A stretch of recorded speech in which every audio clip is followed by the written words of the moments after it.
एक सज्जन railway station पर बैठे गाड़ी की प्रतीक्षा कर रहे थे। तभी जूते पॉलिश करने वाला एक लड़का आकर बोला, साहब, बूट पॉलिश कर दूं क्या?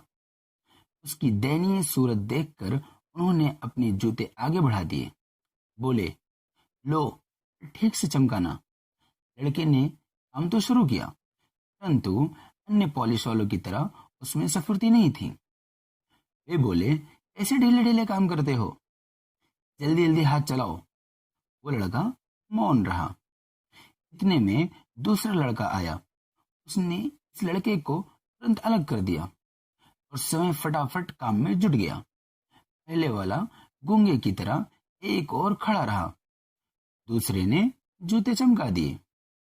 इसे किसे देने हैं, इस पर विचार करते हुए उन्होंने जेब में हाथ डाला। उन्हें लगा कि अब इन दोनों में पैसे के लिए झगड़ा या मारपीट होगी। फिर उन्होंने सोचा, जिसने काम किया उसे ही दाम मिलना चाहिए। इसलिए उन्होंने बाद में आने वाले लड़के को पैसे दे दिए। उसने पैसे ले तो लिए, परंतु पहले वाले लड़के के हथेली पर रख दिए, प्रेम से उसकी पीठ थपथपाई और चल दिया। वह आदमी विस्मित नेत्रों से देखता रहा। उसने लड़के को तुरंत वापस बुलाया और पूछा, ये क्या चक्कर है? लड़का बोला, साहब, ये 3 महीने पहले चलती ट्रेन से गिर गया था। हाथ पैर में बहुत चोटें आई थीं। ईश्वर की कृपा से बेचारा बच गया, नहीं तो इसकी वृद्धा माँ और बहनों का क्या होता।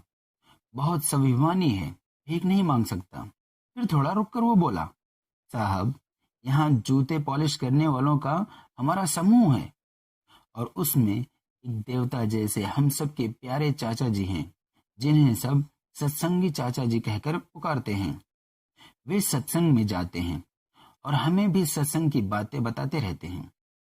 उन्होंने ही ये सुझाव रखा कि साथियों, अब ये पहले की तरह सफुर्ती से काम नहीं कर सकता तो क्या हुआ? ईश्वर ने हम सबको अपने साथी के प्रति सक्रिय हित, त्याग, भावना, स्नेह, सहानुभूति और एकता का भाव प्रकट करने का एक अवसर दिया है।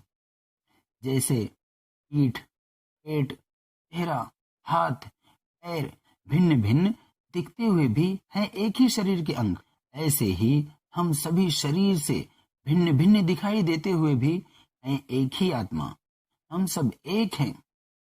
स्टेशन पर रहने वाले हम सब साथियों ने मिलकर तय किया कि हम अपनी एक जोड़ी जूते पॉलिश करने की आय प्रतिदिन इसे दिया करेंगे और जरूरत पड़ने पर इसके काम में सहायता भी करेंगे।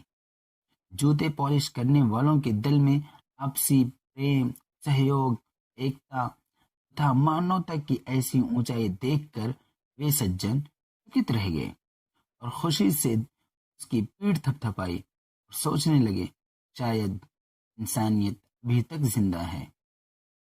थैंक यू, शुक्रिया।